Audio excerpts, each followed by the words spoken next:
MEIC presents Down to Earth, the audiomag. I'm Katie Spence, and this is the December 2022 issue.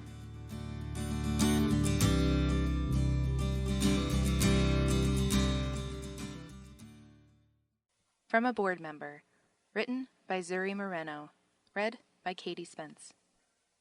You're invited. What? 68th Montana Legislative Session. When?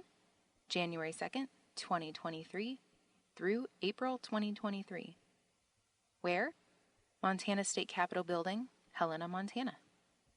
Montana legislators arrive in Helena every 2 years to spend hours proposing and debating budgets and policies that impact our everyday lives. As of November 2nd, legislators have submitted almost 1,000 bill drafts. While some of these drafts may not become official bills, it seems likely to be a jam-packed session. But why does this matter to anyone who isn't paid to be in that building? First, I want to acknowledge that the processes of the legislature can be challenging to follow, and this can be a barrier for those who want to understand and participate in the legislative session. The convoluted processes can cloud the importance of community participation, but don't be dissuaded just yet. The process of passing policy at the legislature and the decisions and actions of legislators absolutely must be under public scrutiny. I've seen how easy it is for many elected officials to feel isolated from their constituents once they enter a fast-paced legislative session, but we must not let them forget who they are there to represent: us. As long as we have our democratic process of electing individuals, it is our responsibility to remind legislators of the issues that we each care about and why. Across Montana, especially in rural and low-income communities, we face worker shortages in healthcare and K-12 education and less access to clean energy. The housing crisis and high inflation are at the top of everyone's minds.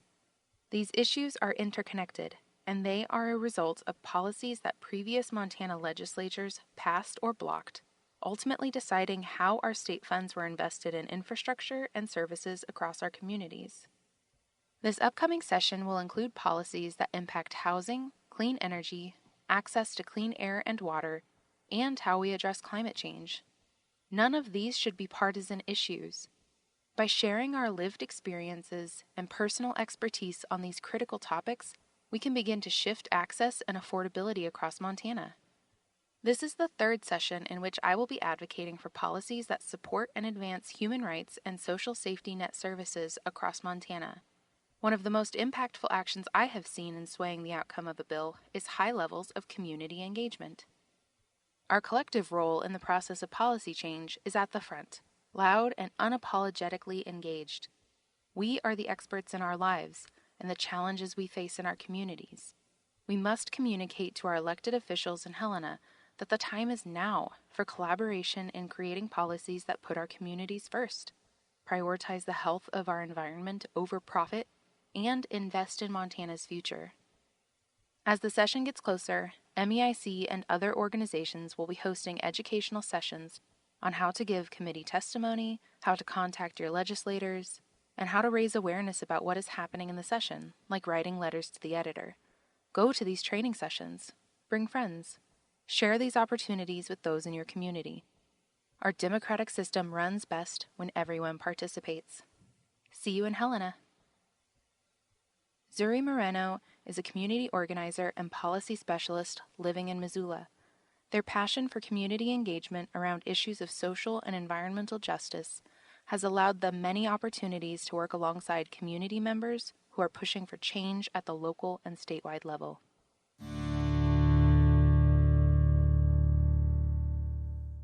The 2023 Legislature, Your Constitutional Rights Are in Jeopardy. Written by Ann Hedges. Read by Katie Spence. In case anyone was thinking that Montana's 2023 legislative session might be better for the environment than the grueling 2021 session, their hopes were dashed after the election. The session is going to be brutal for those who care about clean air, clean water, a healthy climate, and corporate accountability. Republicans will hold a supermajority, which spells serious trouble for Montanans' constitutional rights. Thank heavens that the judicial branch will have some ability to temper the most unconstitutional proposals. Unfortunately, a Republican supermajority means the legislature can put constitutional amendments on the next general election ballot with a vote of 100 of the state's 150 legislators. With Democrats slated to hold fewer than 50 of the 150 seats in the two houses at the time of this writing, Republicans alone can pass proposals to amend and weaken Montana's constitution and send those proposals to the voters in the next general election. Our right to a clean and healthful environment, right to participate, right to know, right to privacy, and so much more are in jeopardy. In addition to changes in Montana's constitutional protections, there is a rumor that there will be an effort to repeal the Montana Environmental Policy Act, MEPA. MEPA provides the public with the opportunity to participate in governmental decision-making and to know the suite of social, economic, environmental, and cultural impacts of proposed projects before they receive state permits or approvals.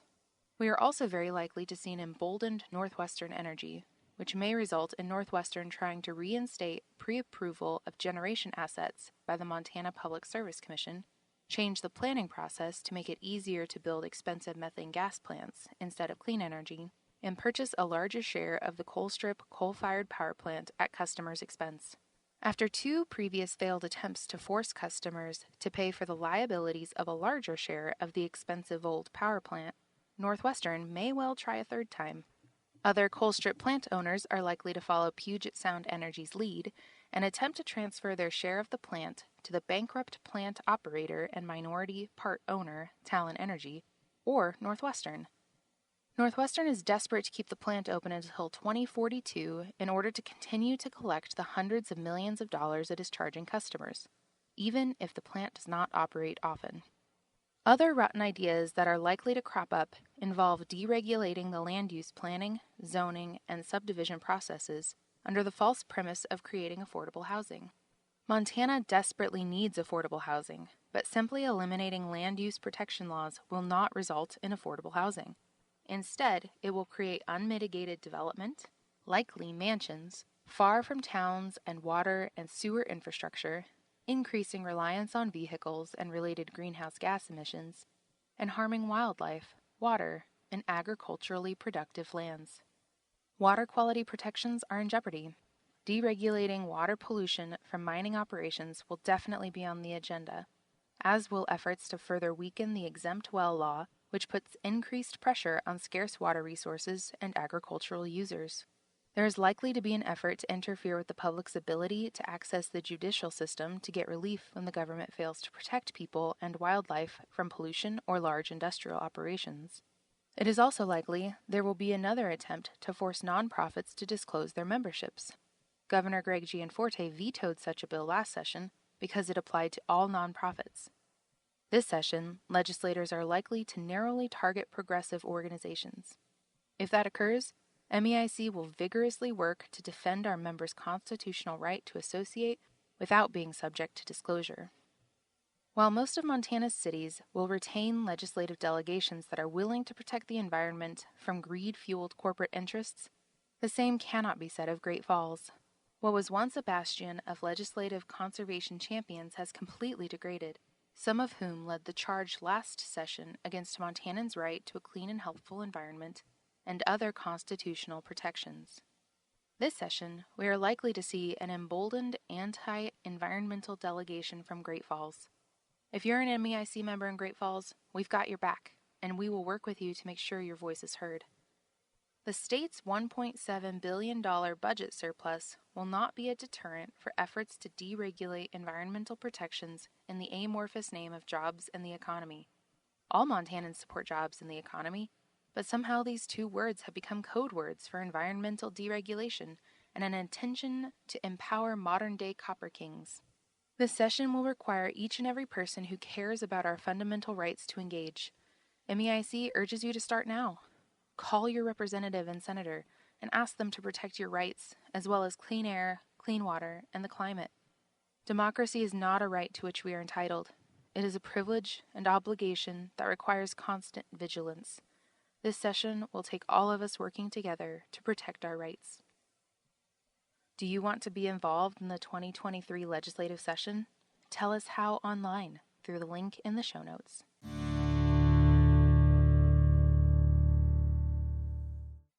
Sustainable Communities Legislative Outlook, written by Anne Schwend, read by Katie Spence. A quick scan of the bill draft requests for the upcoming 2023 legislative session and a glance into our crystal ball predict the session will be chock full of bills that will touch on a variety of land use, water policy, and affordable housing issues. In short, sustainable communities, or how we live and how we develop new places for people to live, promises to provide lively discussion among the legislative crowd. Affordable housing. The ability to find and keep affordable housing in Montana's growing communities is a top priority for many Montanans. The Governor's Housing Task Force has several recommendations that are likely to result in legislation. While some of the recommendations would result in poor planning decisions through a top-down approach, many of its recommendations are good, such as developing ways to leverage or generate funding for affordable housing. For example, the Housing Montana Fund is a trust fund that was set up in 1999 but has never had a consistent funding stream. Fully supporting the Housing Montana Fund would help leverage existing federal funding from programs such as the Federal Housing Trust, which affordable housing advocates rely on to develop projects. Other potential funding proposals include expansion of the Multifamily Coal Trust Homes program and adding a state-based low-income housing tax credit that provides additional incentives for the private sector to invest in diverse housing options for communities. Land use planning.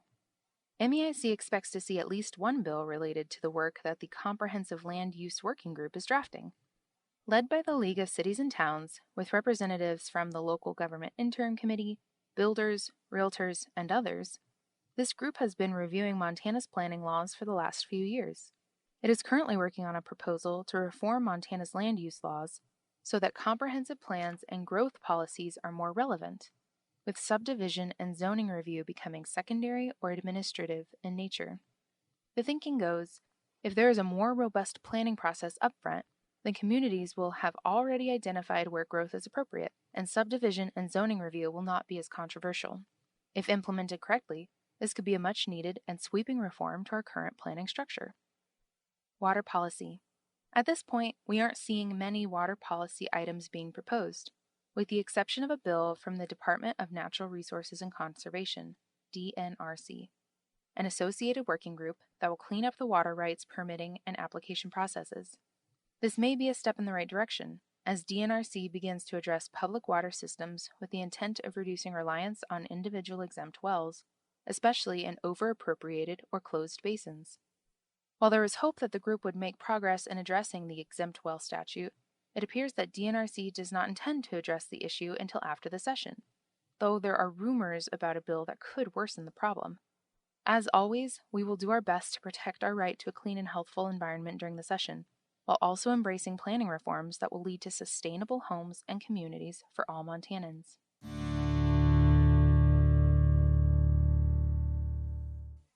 How to get involved at the Legislature, a menu, written and read by Katie Spence. Getting involved at the Legislature can feel overwhelming. Where do you start? The best advice we have is to start one bite at a time. So we've come up with a menu to help guide your choices at the Legislature. Appetizers. If this is your first time getting involved at the Legislature, start small. Here are some appetizer suggestions.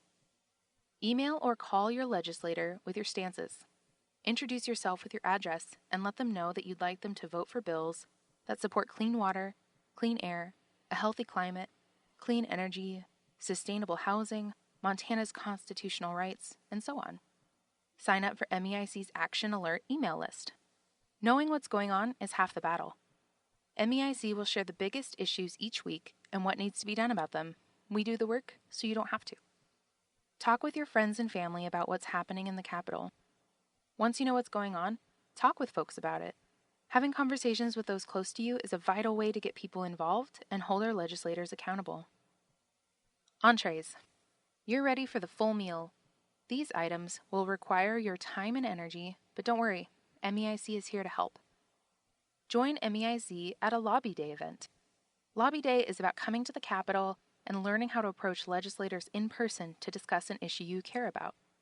MEIC's experienced lobbyists will give you a brief training and then set you loose in the Capitol building. Check the show notes for the dates of our upcoming lobby days. Write an op-ed or letter to the editor of your local newspaper. Let the people in your community know what they should be paying attention to. MEIC staff can help you edit or distribute your opinion piece, and you can find lots of good tips on our website through the link in the show notes. Sign up to testify on specific issues with MEIC. Fill out our online form through the link in the show notes, or shoot us an email at meic@meic.org to let us know what you'd like to testify on. We are especially looking for folks with personal experience or expertise in our issue areas. Meet with your legislator when they are at home during the session. Set up an in-person meeting with your representative when they are at home on breaks during the session or during transmittal halfway through the session. Share your concerns with them and tell them how you want them to vote on issues. Desserts. Whether you've eaten a full meal or you're starting with dessert, these are the richest bites to take. Email your legislators about specific bills through MEIC's Action Center. MEIC's Bill Tracker and Action Center makes it easy to send messages about our most important bills.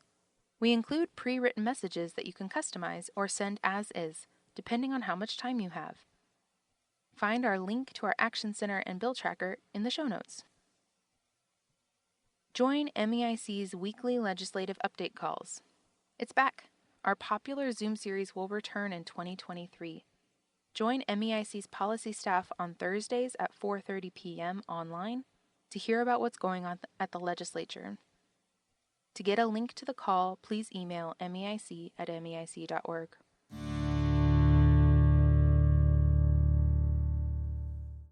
Another expansion of the Rosebud coal mine ruled illegal. Written by Durf Johnson. Read by Katie Spence. As the world edges ever closer to an irreversible climate meltdown, victories in addressing the climate crisis are more and more essential. Thankfully, our latest victory comes from a federal district court judge in Billings, who found that the U.S. Office of Surface Mining, OSM, failed to adequately evaluate and consider the major environmental impacts associated with a very large expansion of the Rosebud coal mine. Rosebud exclusively feeds coal to the Colstrip coal-fired power plant and a small waste coal burning plant just north of Colstrip. The final court decision follows up on a 2022 recommendation from a magistrate judge, who found similar flaws in OSM's environmental analysis. Broadly speaking, the final ruling by the court finds that OSM failed to consider the impacts of the mine expansion on water resources and the climate. The immense, sprawling complex known as the Rosebud coal mine is jaw-dropping. The footprint is as large as the city of Billings, and, over the past several decades, has wreaked havoc on southeastern Montana's water, wildlife, and climate. The open-pit strip mine has moved systematically across the landscape since the 1970s, targeting, unearthing, and mining the highest value, shallowest coal to feed the adjacent Colstrip plant complex. 5 decades of damage, perhaps longer due to historic mining before Colstrip was even constructed, from the Rosebud coal mine is easily visible on Google Maps and will take centuries or millennia for the land to heal, if it ever does. While coal companies and the DEQ like to crow through glossy brochures and promotional videos about the efficacy of reclamation and revegetation programs, in truth, the land can never really be restored, especially water systems and the hydraulic balance. The landscape of Area F is some of the most beautiful country in southeastern Montana. Located west-northwest of the town of Colstrip, it is primarily an agricultural landscape with tight, narrow draws interspersed by agricultural fields, intermittent water sources, and an abundance of wildlife. Until recently, it has not suffered the remolding into an industrial landscape that has beleaguered other mined-out areas. But even with active litigation against the expansion, the mine is now encroaching into Area F and stripping out coal. If allowed to fully expand, the mine would impact an additional 6,500 acres in Area F, more than 10 square miles, and remove 70 million tons of coal. When burned, this amount would result in over 100 million tons of greenhouse gas pollution. Thankfully, the judge noted several inadequacies in the environmental review associated with the expansion. For instance, OSM focused almost exclusively on the economic benefits associated with the mine expansion, such as royalties and payroll benefits, while failing to include the environmental costs, such as increased carbon pollution and its undisputed impacts on society. The analysis also failed to account for large volume of water that is sucked from the Yellowstone River every day in order to continue operating the coal strip plant's cooling system and pollution control machinery, as well as the cumulative impacts associated with continuing to mine in a heavily impacted watershed. Because using coal for electricity causes a great deal of irreparable harm, and because cleaner alternatives are now more affordable than coal, this ruling could not have come at a more opportune time to have a discussion about the ongoing transition to clean energy. Coal has now shrunk to 20% of the U.S. electricity mix, down from a high of over 50% 2 decades ago. The coal strip plant's days are numbered, with 2 of the 4 units already retired and the other 2 with a precarious future. Which begs the question, why are we continuing to permit coal mine expansions with enormous economic and environmental consequences when the industry is undoubtedly phasing out, both across the world and here in Montana? MEIC will defend this victory and assure that it sets a strong precedent for other expansions the government considers permitting. Shiloh Hernandez of Earth Justice and Melissa Hornbein of the Western Environmental Law Center both deserve kudos for the serious time and effort in bringing this victory to fruition.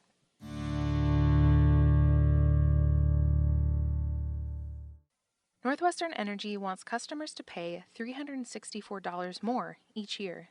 Written by Ann Hedges. Read by Katie Spence. As reported in the last issue of Down to Earth, Northwestern Energy is asking the Montana Public Service Commission, PSC, to allow it to increase residential electricity rates by 25% and gas rates by 11%.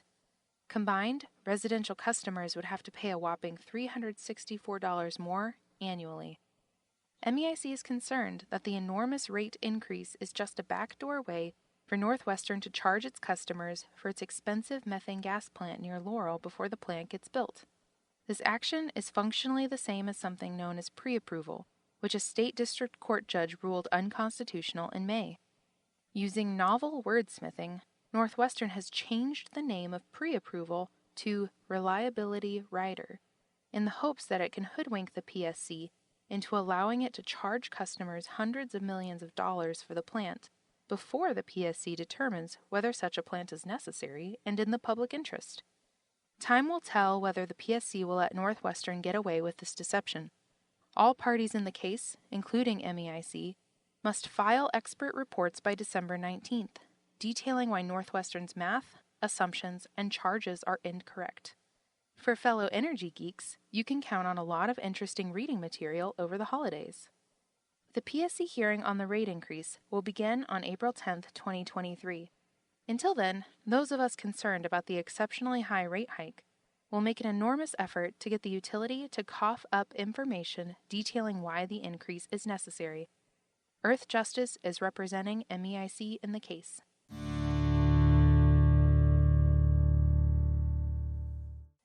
Another challenge to Northwestern's methane plant near Laurel. Written by Ann Hedges. Read by Katie Spence. In October, Earth Justice, on behalf of the Thiel Road Coalition, MEIC, and Northern Plains Resource Council, asked a district court judge to decide who is responsible for local zoning regulations that govern Northwestern Energy's proposed methane gas plant near Laurel. Northwestern Energy spent the fall of 2021 trying to convince the city of Laurel to change the zoning on the parcel of land where it wants to build a 175-megawatt methane gas plant. A year later, Northwestern is behaving as if such approval is unnecessary and is moving forward with the project. During the city's rezoning process last fall, the Thiel Road Coalition, a community near the plant site, and many others raised questions about Northwestern's proposed plant and its impact on nearby residents and businesses, public health, safety, and the Yellowstone River corridor adjacent to the site. However, after months of debate, Northwestern abruptly withdrew its application for a zone change in December 2021. In late spring, Northwestern started building the plant. The people living near the proposed plant site were left with nowhere to turn to raise their concerns or get answers to their questions about the plant's impacts. Despite previous statements from city and county government officials that the city had to rezone the land to allow Northwestern to build an industrial plant on the site, a new city contract attorney decided otherwise. In September, the city of Laurel issued a press release based upon the attorney's new legal theory and said the city's hands were tied and it had no role to play in rezoning the land. Instead, the press release said Yellowstone County was responsible for the site, despite the fact that Yellowstone County has never claimed such jurisdiction. The issue is the city's extraterritorial jurisdiction to regulate lands near the city. The city's growth policy covers the northwestern parcel. The county's growth policy does not. The city implemented zoning of the parcel decades ago. The county has never exercised or claimed jurisdiction over the area. Instead, it has said it is the city's job to do so. The city and county staff and Northwestern all agreed last year that Northwestern needed a zone change from the city before it could proceed. The city held numerous public hearings on this request. Now, everyone is pointing at someone else, leaving the concerned neighbors with no recourse other than to ask the court to rule on whether the city has jurisdiction. Finally, MEIC is still waiting for a decision from a state district court judge in Billings on the scope of the Montana Department of Environmental Quality's environmental analysis for Northwestern's air pollution permit. DEQ is arguing that the law prohibits it from considering the climate impacts of the plant, and that it did not have to analyze and disclose the impacts of the pipeline that will provide methane gas from Wyoming and travel under the Yellowstone River near residences. The court hearing on that case was held in June, and a decision is expected at any time.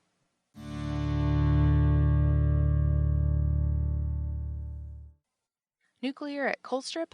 Not so fast. Written by Ann Hedges. Read by Katie Spence. On October 20th, 2022, there was a meeting in Colstrip to discuss the idea of placing experimental, small-scale nuclear reactors at the site of the coal-fired power plant. While some folks argue that, quote, advanced nuclear is a great solution to the climate crisis and will help provide baseload power, there are a number of serious problems with those arguments and with putting this unproven technology at Colstrip. First, baseload power is a concept from last century. Theoretically, baseload power plants provide a consistent level of power at all times. But today's energy system is more complex than it was in the 1900s, when utilities could turn on a fossil fuel plant and let it run around the clock, spewing millions of tons of climate-changing pollution into the air. Over the last 20 years, utilities and clean energy developers have made unprecedented technological advances to manage the energy system, balance the use of many types of electricity-generating resources, lower costs, and decrease reliance on fossil fuels. Baseload is no longer what utilities demand. Utilities such as Northwestern Energy are clear about their needs. They need energy capacity, or ways to manage load on hot July days or cold days in February. Second, the type of nuclear technology that is being pitched does not exist yet. It is not likely to be commercially available for at least a decade, if ever. Scientists say we have until 2030 for significant climate action, largely because our climate-changing emissions are cumulative. They stay in the atmosphere for centuries. We don't have time to wait for undeveloped and untested nuclear technology to prove itself. It would make more sense for cash-strapped Montanans to invest in currently available clean energy and wait to see if this technology actually works before investing our hard-earned money in a nuclear experiment. And that leads to the whopping cost of nuclear power. Traditional nuclear power is the most expensive type of commercial power generation, and the proposed smaller reactors are following suit. An Oregon company working to create one type of small-scale reactor in Idaho, NuScale, is developing one of the technologies being floated for the Colstrip site. NuScale recently told Utah municipalities, who have already invested $6 billion, that the cost of power will not be $58 per megawatt hour as originally projected. Instead, it will be closer to $90 to $100 per megawatt hour. That price tag would be even higher if it weren't for the significant tax advantage that nuclear projects will receive from the new Inflation Reduction Act. Wind and solar projects paired with storage technology are a fraction of that cost. Perhaps these high costs are why NuScale's project is reported to have only 25% of the customers it needs to finance the project. There are other serious impediments to putting a nuclear plant at the Colstrip site. Coal ash contamination at the Colstrip plant must be fully cleaned before a nuclear project can be located at the site, according to a study by the Idaho National Lab. Unfortunately, the Idaho National Lab's analysis projected that cleanup of Colstrip would be completed within 18 to 30 months. No cleanup plan for the Colstrip site has ever projected an 18 to 30 month timeframe. Instead, cleanup work is projected to take decades. Then, of course, there are problems with acquiring enriched uranium that has been coming from Russia in recent years. For these new, smaller reactors to succeed, the U.S. needs to develop a uranium supply chain and enrichment process. In the past, these mining practices have disproportionately impacted tribal communities, who have expressed concern about energy production and moving in this direction. Although some proponents of nuclear energy claim that there will be no waste and the reactors will be built to recycle their fuel, the technology to do so does not exist yet. The Colstrip plant and community need real-world solutions that are affordable, safe, proven, protective of the climate and water resources, and can utilize the skills of the existing workforce. Montanans are already saddled with high electric bills that will continue to grow if Northwestern is allowed to build more methane gas plants and expensive nuclear plants. Better to wait and let someone else pay to answer all of these questions before saddling Montanans with astronomical energy bills to pay for a technology that may not actually pan out.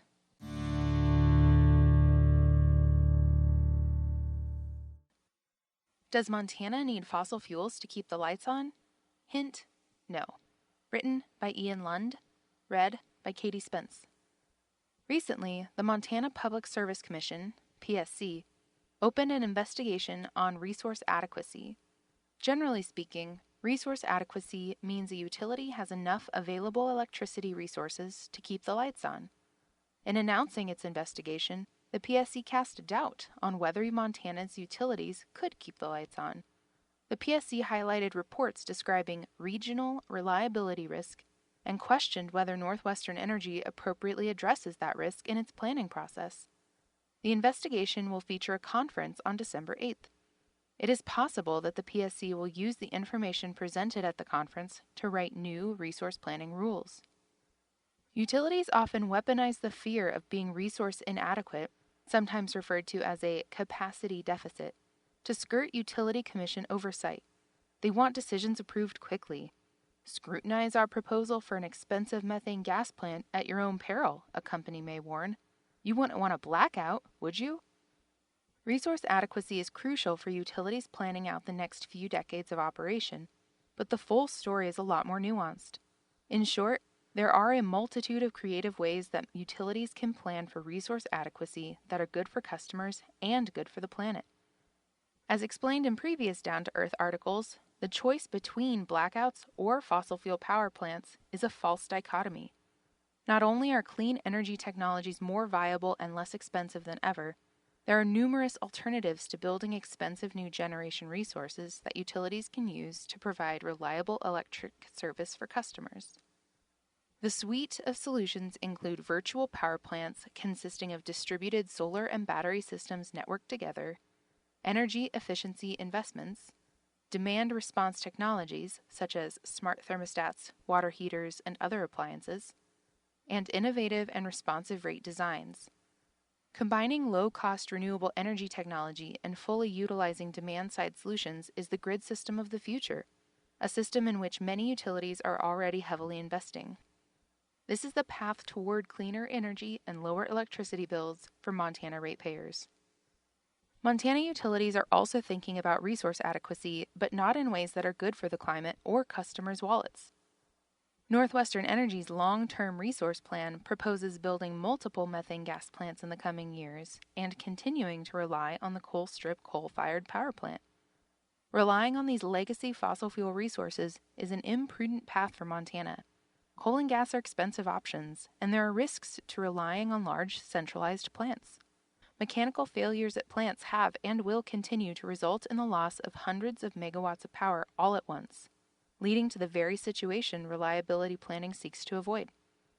Proponents of the antiquated energy system, including some Montana lawmakers, perpetuate a myth that the electricity grid cannot reliably operate on 100% carbon-free resources. However, numerous studies demonstrate that decarbonizing grids can be affordably done through geographically dispersed wind and solar projects paired with significant storage capacity.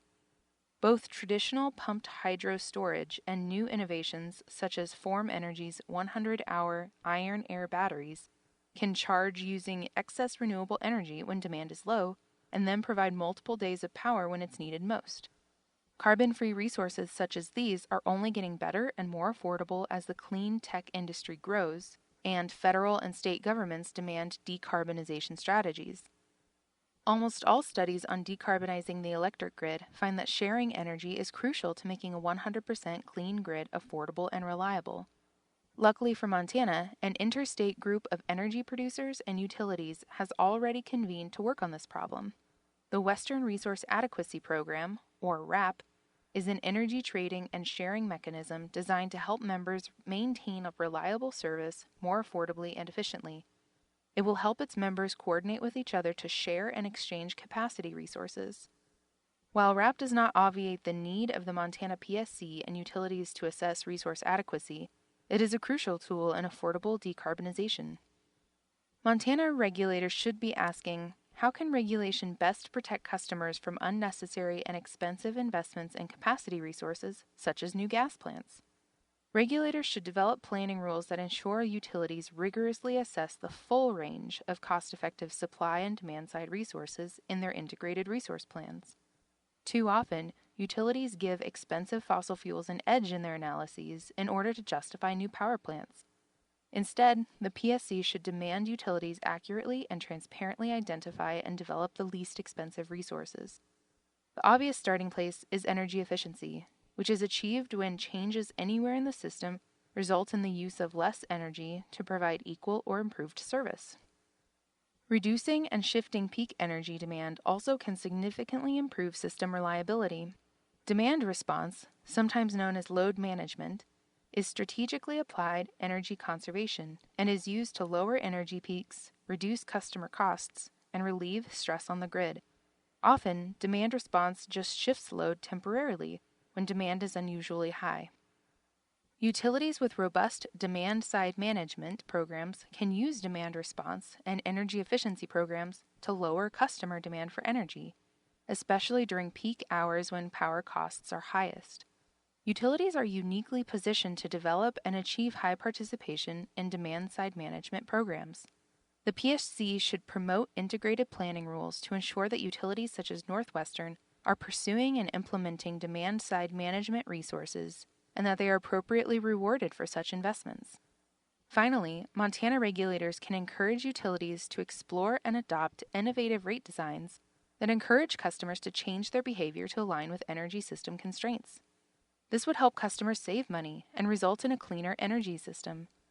Northwestern is one of the few utilities in the Northwest without any innovative rate design to align customer demand with supply.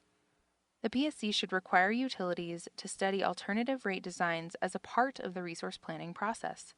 At minimum, Montanans should pay escalating block rates, which means that energy used in excess of a certain threshold each month costs more than the standard rate, thus encouraging energy conservation.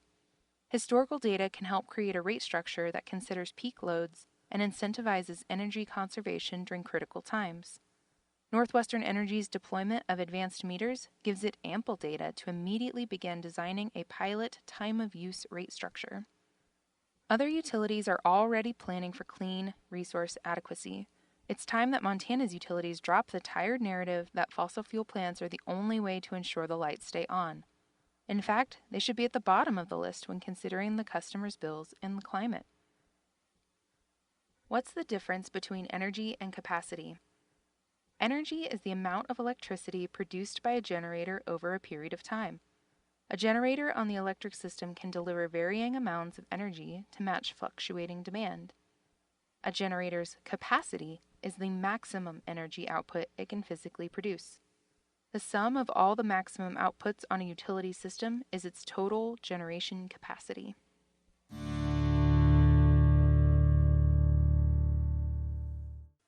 Northwestern's long-term energy plan ignores clean energy.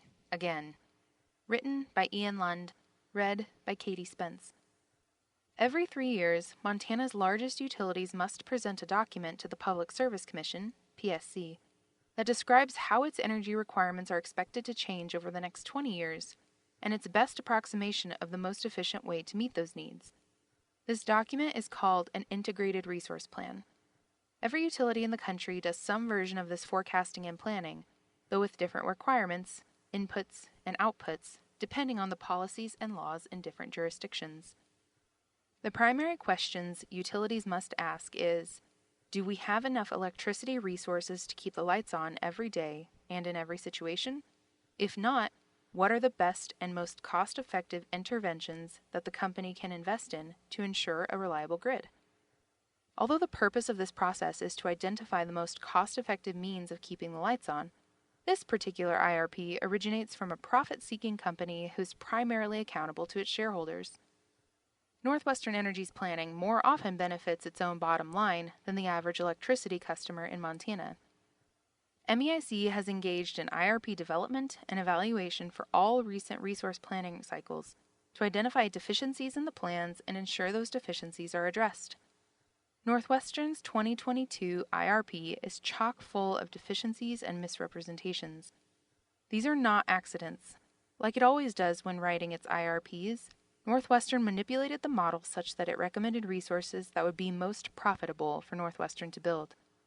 The top 3 most concerning aspects are addressed here. 1. Ignoring the Inflation Reduction Act.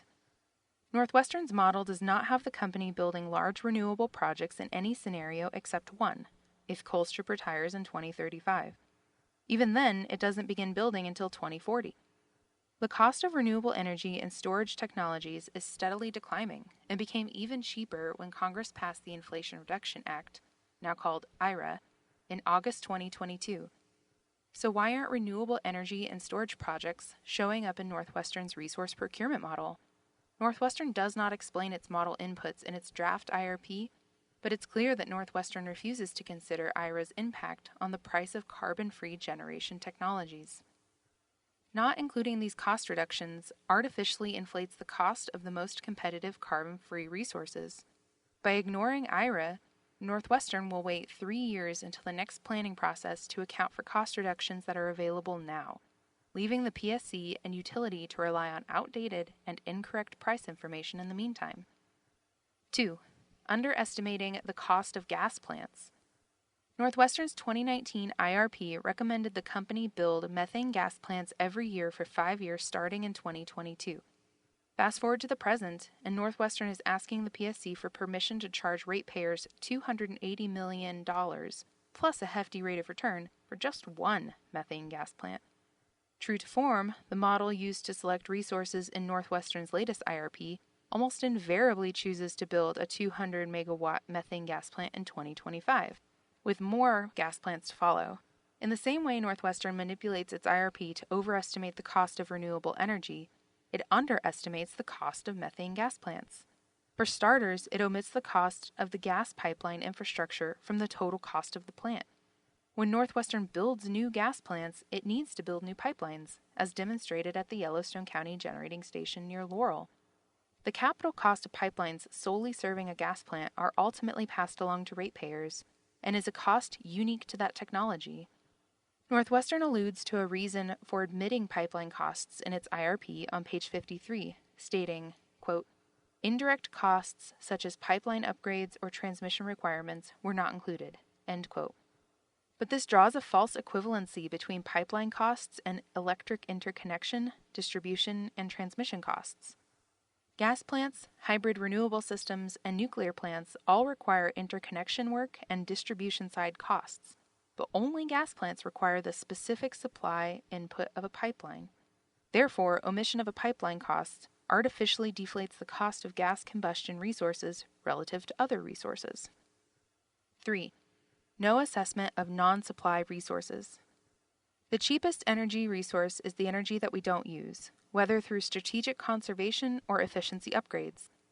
Large utilities such as Northwestern are uniquely positioned to deploy these demand-side resources, so-called because they are non-generation interventions deployed at homes and businesses where people consume energy, rather than utility-owned powered plants. because of their knowledge of each customer's energy consumption and their ability to communicate with them.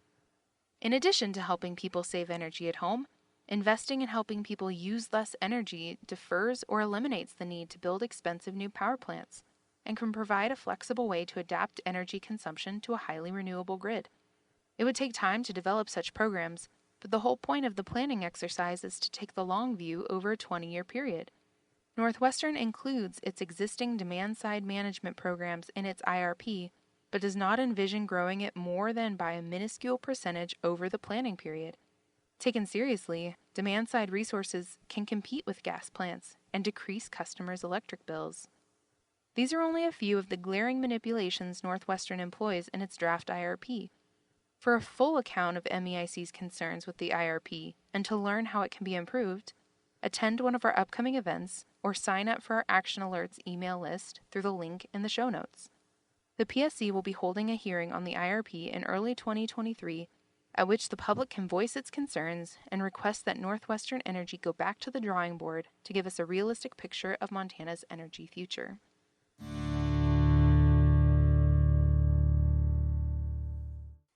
CHS Water Pollution, Dead Minnows, Arsenic, and Broken Dreams. Written by Durf Johnson. Read by Katie Spence. The Montana Department of Environmental Quality, DEQ, recently renewed the water pollution permit for the CHS refinery located in Laurel, Montana. Specifically, the Montana Pollutant Discharge Elimination System Permit, or MPDES permit. Needless to say, we have some concerns about how the plant's discharge of arsenic and other harmful pollutants harm water quality and aquatic species in the Yellowstone River. CHS currently has 2 discharge points for the facility's contaminated water, which ultimately ends up in the Yellowstone River. The Yellowstone River is an incredibly valuable resource for southeastern Montana, environmentally, economically, and spiritually. It is undoubtedly impacted by CHS's pollution. Further, the discharge point for CHS is directly upstream of Billings and other major communities, increasing concerns about the cleanliness and safety of drinking water for downstream communities. First, some background. While DEQ is responsible for issuing water pollution permits, it must assure that those permits comply with the Federal Clean Water Act. EPA allows the use of toxicity tests to monitor and evaluate discharged waste, such as effluent water from CHS, for toxicity to biological life and its impact on receiving waters, such as the Yellowstone River. One way for polluters to show compliance with their permits is to conduct a whole effluent toxicity test, or a WET test, which CHS has conducted routinely for the past several years. The WET test requires that certain species of minnows are exposed to the water generated by CHS. Every 24 hours, the fish are rotated to a new tank containing a freshly prepared solution of the appropriate effluent concentration. According to the EPA, quote, the fathead minnow subchronic test is a freshwater 7-day static renewal exposure for determining sublethal toxicity in order to estimate toxicity. End quote. All this is to say, the test is whether the water put into the river by the polluter impacts the development and life cycle of the fish, which in turn demonstrates whether the water meets certain standards and is safe. It's the modern-day canary in a coal mine. CHS utilizes the WET test to demonstrate compliance with its permit. However, according to DEQ, quote, beginning in 2021, CHS had multiple WET failures and is currently undertaking a toxicity identification evaluation / toxicity reduction evaluation, end quote. The numerous failures over the past several years is extremely concerning, especially because, according to the DEQ, quote, CHS has not yet identified specific reasons for these failures, end quote. But what's most concerning is that DEQ moved forward with renewing CHS's discharge permit without establishing what exactly was causing these failures to meet water quality standards. Montana's Constitution sets the baseline for how our fundamental environmental rights are protected and how DEQ's obligations must be enforced. Notably, in the seminal case interpreting and clearly establishing this right, MEIC versus DEQ, the Montana Supreme Court stated, quote, Our Constitution does not require that dead fish float on the surface of our state's rivers and streams before its far-sighted environmental protections can be invoked." End quote.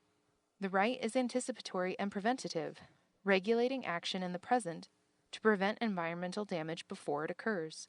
Perhaps DEQ doesn't believe that this principle applies to the discharge of pollution into our waters, killing minnows, and who knows what else?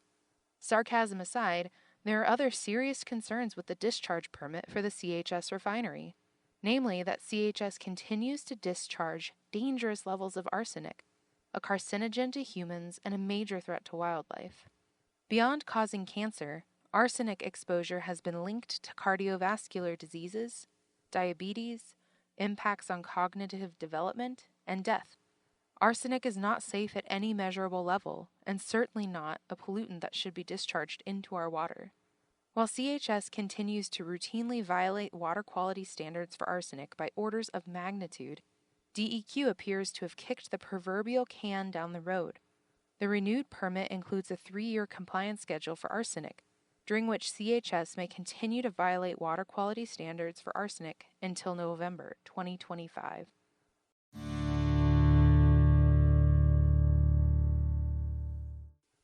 Victory in Big Sky at the Lazy J Subdivision. Written by Durf Johnson. Read by Katie Spence. In a late-breaking case, a Montana District Court judge has found that the Montana Department of Environmental Quality, DEQ, failed to take a hard look at the cumulative impacts of wastewater pollution on water quality in the Gallatin River in regards to the sewage discharge permit for the Lazy J Subdivision in Big Sky. MEIC and Upper Missouri Waterkeeper filed the complaint in July 2021, asserting that DEQ violated the Montana Water Quality Act in permitting the subdivision. Lazy J South is a residential and commercial development located less than half a mile from the Gallatin River in Big Sky. The Gallatin River is already suffering from major impacts associated with elevated levels of nutrients in the water, which recently caused the DEQ to designate the river an impaired water. The court ordered DEQ to perform a new assessment of the permit that fully examines the cumulative impacts of wastewater discharges on the Gallatin River system. This is an important victory for clean water in Montana and sets the precedent to rein in unmitigated development that encroaches on our waterways. The case was brought by Guy Alcenser of Upper Missouri Waterkeeper and Durf Johnson of MEIC.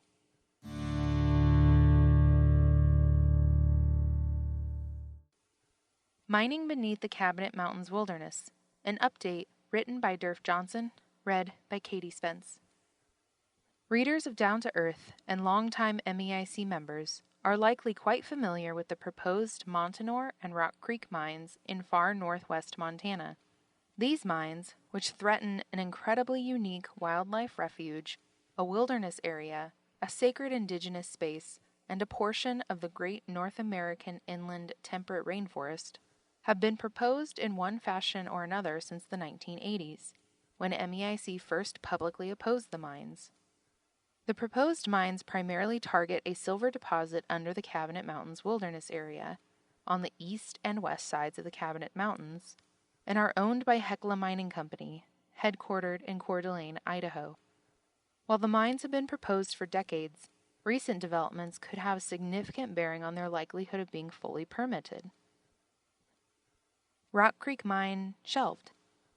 Recently, Hecla announced a change in strategy, whereby the company would focus its efforts almost exclusively on the permitting of the Montanore mine, and is withdrawing, for the time being, its permitting efforts at Rock Creek.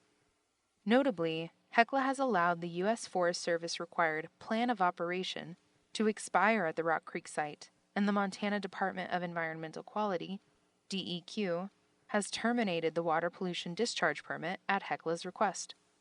Through a spokesperson, Hecla has stated that it believes the permitting of the Montanore project will be an easier path forward. Regardless, this is a significant turn of events, being that this mine has been proposed for several decades and is now being placed on the back burner. Montanore exploration under review. With its renewed focus on the proposed Montanore mine, Hecla is now interested in again conducting major exploration work at the site. If permitted, Hecla would be allowed to conduct mining activities directly adjacent to a federally designated wilderness area, including the build-out of additional underground access tunnels beneath Forest Service lands, expansion of its current waste rock storage area, the construction of an additional waste rock storage impoundment, and dewatering activities. The Kootenai National Forest is in the scoping process of an environmental review and is planning on conducting an environmental assessment on the project, which will include an opportunity for public comment and a public hearing process. Because of the major environmental implications associated with the Montanore mine, MEIC and our partner organizations are requesting that the Forest Service conduct a full environmental impact statement. Stay tuned, because we need to be ready to push back against Hecla's renewed interest in Montanore. Bad actor case moving forward. The saga continues in Montana's retreat from its enforcement obligations against Phillips S. Baker Jr. and Hecla for its association with Baker, due to Baker's leadership role at Pegasus Gold when it failed to clean up the Zwartman-Landusky gold mine. On November 9th, a contingent of lawyers argued the case in Helena's courthouse, including attorneys representing the Fort Belknap community, Confederated Salish and Kootenai tribes, and conservation organizations, as well as DEQ and Hecla Mining. Earth Justice attorney Amanda Galvin spoke on behalf of the tribes and conservation organizations, and very clearly and intelligibly explained the case and our concerns to the judge. It's clear that, based on the law, we should win. However, now that the hearing has occurred, the case is fully in the judge's hands to decide. There is no deadline for the judge to make a decision, but typically orders are issued within a year's time.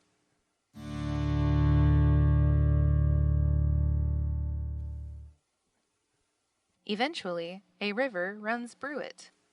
Written and read by Katie Spence. After being shelved by a global pandemic, MEIC has finally launched an ongoing event series in partnership with craft breweries, distilleries, and wineries. In our inaugural event in Missoula, attendees gathered to hear from Imagination head brewer Sean Nevins, Clark Fork Coalition legal director Andrew Gorder, and MEIC deputy director Durf Johnson. What do all these folks have in common? They all want clean water. In 2020, Montana ranked third in the nation for the number of craft breweries per capita. Brewing and drinking are part of Montana's culture, and it wouldn't be possible without Montana's clear, clean water. Sean set the stage, emphasizing that water makes up 90 to 95% of a final brewed beer. He described how important different facets of water are to the brewing process, and even how the final brew can be determined by characteristics of the water. Quote, "It's like the water chooses the beer, not the other way around," Sean said. Water quality, composition, and many of its other attributes and properties are often overlooked by amateur brewers, and even a fair bit of professional brewers. End quote. Elements such as water hardness and pH can drive what beer is most successful with specific kinds of water. Sean said that Czech Pilsners likely come from soft water, whereas Ireland's harder water is better suited to dark and dry malts. Missoula's aquifer is full of hard water, lending to the city's flagship dark beers like Cold Smoke and Moose Drool. Luckily, the water is stable enough to make the brewing process predictable for Sean and the team at Imagination. Andrew Gorder zoomed out to talk about the Clark Fork watershed, and ongoing projects like the cleanup at Smurfit Stone. An ongoing threat to water quality and human and ecological health, the defunct Smurfit Stone paper mill in Frenchtown is in need of serious cleanup and remediation, which the Clark Fork Coalition has been pushing forward since it was founded.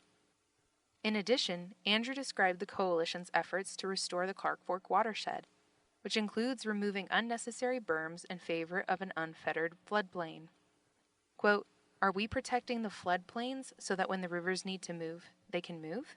Andrew said, noting that climate change and population growth are two of the biggest threats to Montana's waterways. Durf Johnson spoke about statewide policies that will impact water quality, such as the ongoing rulemaking for SB 358 from the 2021 Montana Legislature, which attempts to roll back water quality standards, or the looming threat of repealing Montana's constitutional right to a clean and healthful environment in the 2023 session.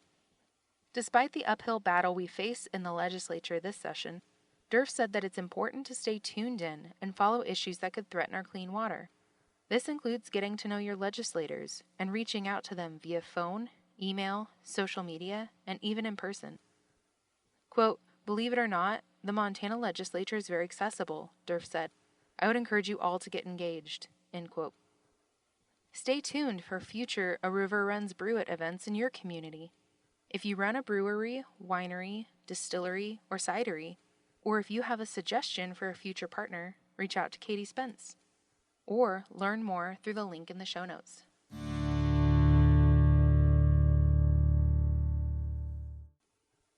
Sound land use planning laws will build sustainable communities. This is an op-ed by MEIC's Ann Schwend that was published in Papers Around Montana. Read by Katie Spence. Montana's explosive popularity is stretching capacity and resources to the breaking point. Many communities are bursting at the seams, pushing development onto farmlands, dangerously siting homes within the wildland-urban interface, and building precipitously close to flooding rivers. The changing climate is exacerbating these impacts by affecting water supplies through droughts and floods, and increasing the incidence of severe wildfires. We need a variety of affordable housing options to accommodate all Montanans, but what we do on the landscape and where we choose to develop will be critical in determining the future of Montana's communities and the health of our environment. Looking to our past legislative sessions may help predict what we see for proposed solutions. A number of bills were introduced in the 2021 session that would have limited the ability for local communities to adequately plan for their future and protect the things they value. Thankfully, most of these bills were rejected by the legislature because they were knee-jerk reactions, poorly thought out, and had little support. The 2023 session is right around the corner, and housing and planning issues are rising to the top. We expect to see several proposals for how to reform our land use and planning laws. Some of these proposals recommend state-mandated approaches to planning, which would undermine local control. Without a doubt, it is time to modernize Montana's land use planning laws. But prescribing cures without diagnosing all the symptoms will not resolve the underlying issues. We need to zoom out and do a thorough analysis of environmental concerns, community infrastructure, and housing needs first, and then use that data to inform and implement responsive policies. We need to recognize there's no one-size-fits-all solution for a crisis as complex as equitable housing across a state as large and diverse as Montana. Recently, Governor Greg Gianforte appointed a housing task force to address Montana's housing crisis. While we're optimistic about aspects of the recently released report to the governor, we see some of the same top-down elements that were rejected in the 2021 session. If the task force is serious about addressing Montana's housing crisis, it should empower local leadership and provide incentives that support forward-thinking communities to adopt comprehensive, long-term strategies that reward sustainable development within existing urban footprints. Several of the task force recommendations would provide incentives and much-needed funding to leverage opportunities, invest in infrastructure, and support the public-private partnerships that are building diverse housing options for communities. We strongly support the recommended tools to increase funding and options for affordable housing and to invest in programs that get folks into homes. While we're hopeful at these inclusions, we want to ensure that by simply building more houses, we don't lose sight of protecting our natural resources. Ideally, development should occur within core public water and wastewater utilities, not on individual exempt wells and septic systems which require more land and are difficult to monitor. Montana is growing, but let's not miss the opportunity to be strategic and build environmentally sound, affordable, and socially connected communities in the long term. We need strong land use plans and water policies developed through inclusive community processes that assess the full spectrum of housing needs, the natural resources we need to protect, and future infrastructure to support that growth. The plans should identify locations and strategies to meet those goals and then adapt local zoning regulations that allow for locally defined appropriate densities. As has been MEIC's focus for nearly 50 years, we will continue to work to protect clean water, clean air, and a livable climate for Montana. It starts with advocating for strong and thoughtful environmental protections through the use of both incentives and regulations. As the 2023 session approaches, let's think more holistically about development and advocate for bills that facilitate sustainable growth so that we may all live safely, affordably, and equitably within our environmental means. Let's build communities, not just houses.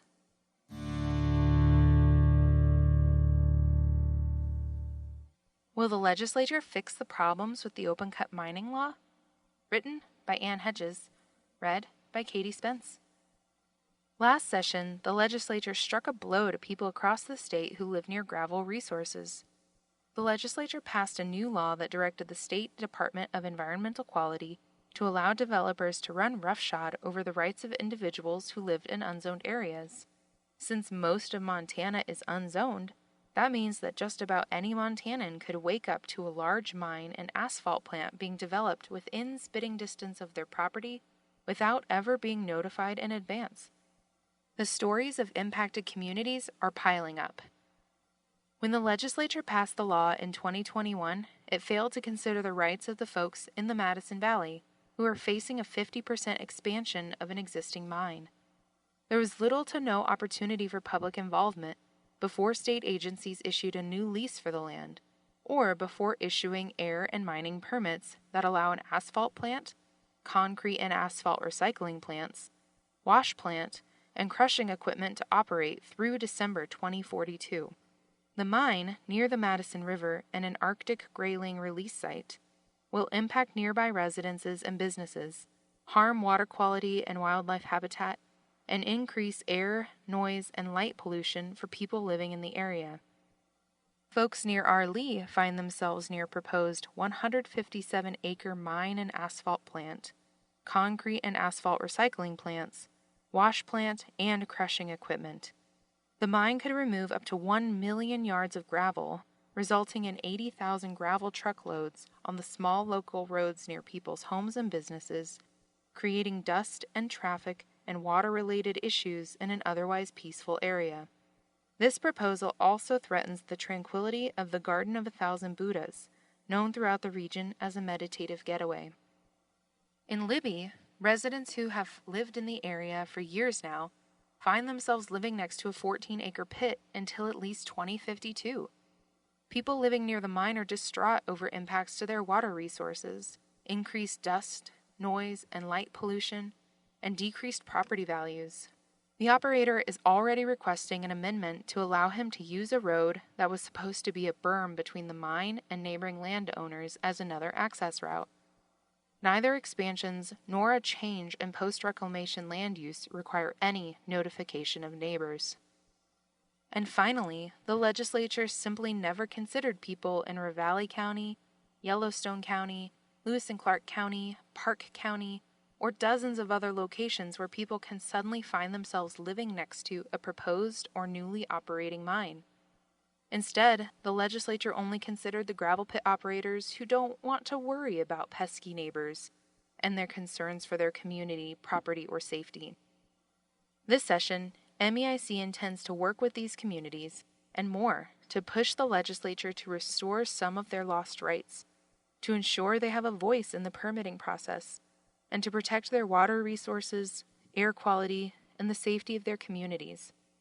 This will be a difficult session to ask for such modest changes, but considering the harm that has already been caused by the legislature's short-sighted law, it's worth trying to claw back a few rights. Check the show notes for a link to a podcast by Stories for Action about open-cut mines and gravel pits and the public losing their voice.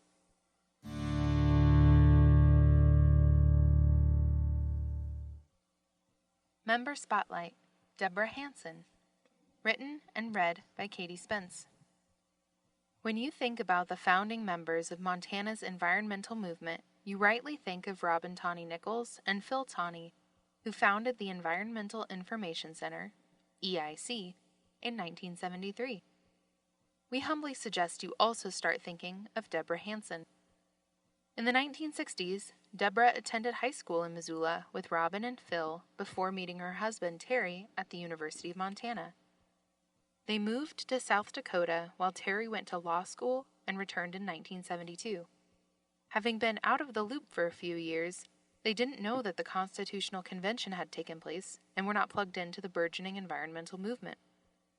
In fact, it was a report calling for up to 52 new electrical generating plants in the Great Plains, including in Montana and across the border in the Dakotas, that caught Deborah's attention.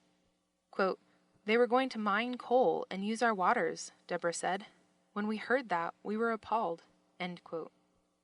Coal companies began pressuring local ranchers and farmers to lease their surface lands or sell their mineral rights, which led to a group of ranchers to organize the Northern Plains Resource Council.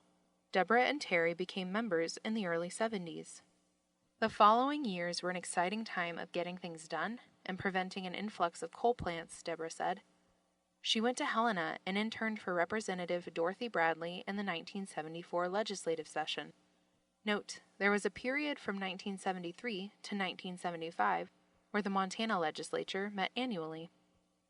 She said working for one of the first women in the legislature was exciting, and while it seems hard to imagine today, lawmakers in the 1970s didn't see environmental work as partisan. This is where Deborah reconnected with Robin and Phil. A year later, they formed EIC and asked Deborah to be on the first board of directors. Quote, "Robin and Phil came up with this novel idea that citizens needed to have an environmental presence at the legislature and be up there educating and passing laws," Deborah said. "Everyone felt empowered and optimistic, and it was great fun." End quote. In the years since, Deborah has worked with and been on the board for a number of influential conservation organizations in Montana, such as MEIC and Northern Plains Resource Council, where she presently chairs the Oil and Gas Task Force. She and her husband live in Miles City and help advocate for a sustainable economy in rural towns and in farm and ranch country. Today, Deborah and Terry enjoy spending time with family, friends, and their 42-year-old pet parrot Shortcake. They love good food, live music, dancing, and spending time on the river. Deborah believes that people should get involved in issues they care about and reach out to young people. Quote, "They have great ideas and are paying attention, especially regarding the climate," Deborah said. What's Deborah's motivating issue? Water has been a defining issue throughout history and is an important thing in all our lives, especially here in Miles City. Why Deborah belongs to MEIC. MEIC is a very powerful organization fighting for the Montana that we all want to live in. What Deborah wants to pass on. A habitable Mother Earth where we all can figure out how to live together, and to abolish greed.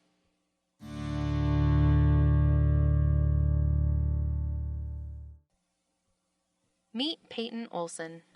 Hello.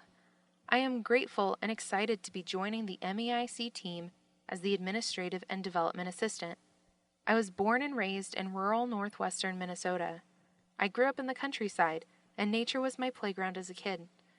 The experiences of my younger years sowed the seeds for my love of nature, and that love has flourished into adulthood. I received my Bachelor of Business Administration from the University of North Dakota. While I pursued my degree in management, I found ways to get involved that would reflect my personal interests, one of which being the Students for Sustainability Club. I've carried with me the understanding that environmental consciousness is relevant in all fields throughout my career. When I moved to Montana in 2022, I wanted to combine my experience in administration with my passion for the environment. In my new role at MEIC, I provide help in any area I can, taking bits and pieces off of the full plates of Carrie, Julie, and Katie. While I'm just starting to dive into my work here, it has been an absolute pleasure to work alongside the admirable staff of MEIC and connect with our committed members. My knowledge of Montana's history and landscapes is growing, and I embrace the respect that this land and culture deserves. I am honored to be involved with an organization that is tackling some of Montana's greatest challenges and is steadfast in protecting our right to a clean and healthful environment.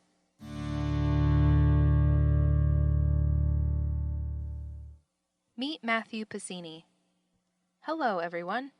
I'm incredibly humbled to be able to help MEIC during the upcoming 2023 legislative session as the legislative assistant. As the son of a military man, I had the privilege of living in a wide variety of cities and states in the northern, southern, and eastern parts of the U.S. When I first moved to Big Sky Country, I was simply awestruck at the beauty of Montana. 7 years have passed, and to this day I feel the exact same. Take it from a transplant, we have something very special here. I earned my bachelor's degree in political science from Truman State University in Northeast Missouri. During my time there, I was part of the leadership for the Environmental Club, and also spent a semester working in the Missouri House of Representatives during their legislative session. After a stint in community banking, I am currently pursuing a master's degree in the Department of Public Administration and Policy at the University of Montana. I joined MEIC because it established that the right to a clean and healthful environment is a fundamental constitutional right of all Montanans. MEIC diligently advocates for an issue to benefit all living things in this great state. Article 9 of the Constitution states, quote, "Each person shall maintain and improve a clean and healthful environment in Montana for present and future generations." End quote. I am honored MEIC has given me this opportunity to fulfill my constitutional duty to you, dear listeners.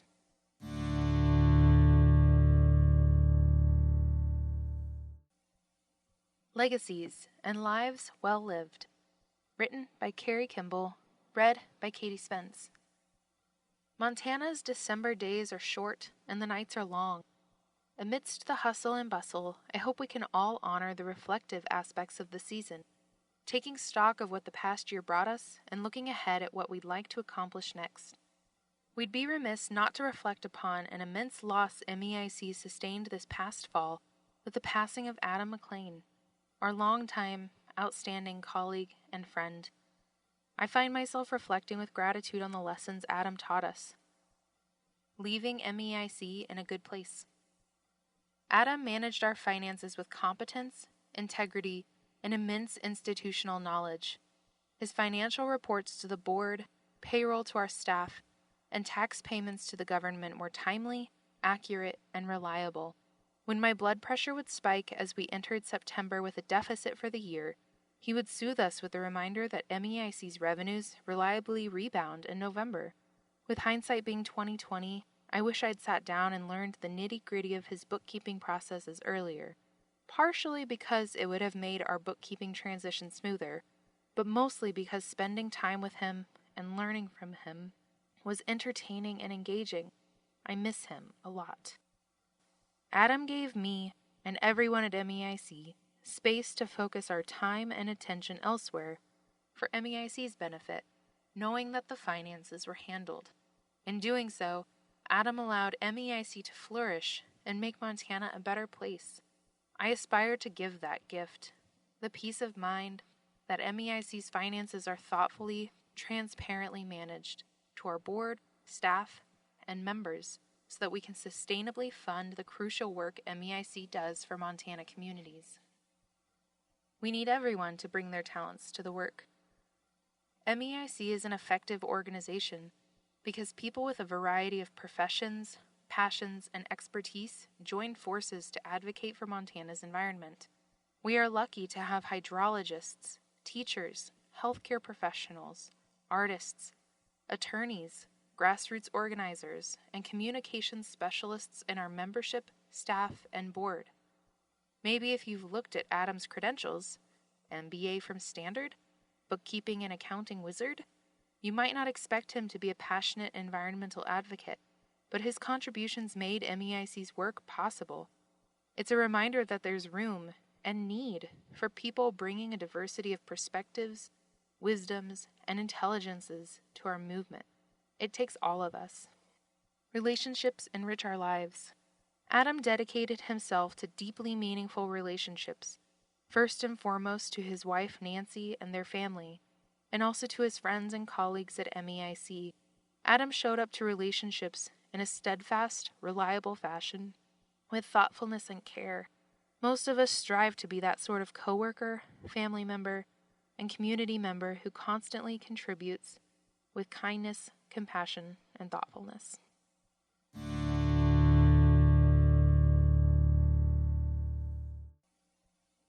Montana loses conservation champion Tim Crawford. We're sad to say goodbye to Tim Crawford, a longtime MEIC supporter all-around dynamo for conservation, and one hell of a guy. Tim passed away suddenly on October 30th. Tim shared MEIC's passion for environmental protection and was fearless in speaking truth to power. He was a generous benefactor of organizations across the state who were trying to improve the world. His strong passion for the environment was matched by his desire to help the less fortunate. Conversations with him were a delight.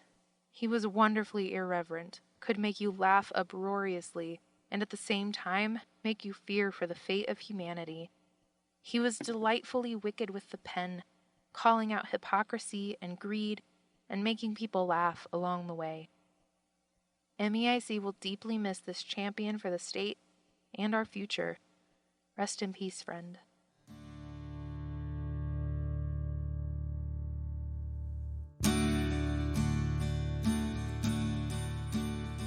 Please check the show notes for more information on how you can take action on the topics in this issue. If you enjoyed this issue and find value in our work, please consider becoming an MEIC member by donating today. Thanks for listening.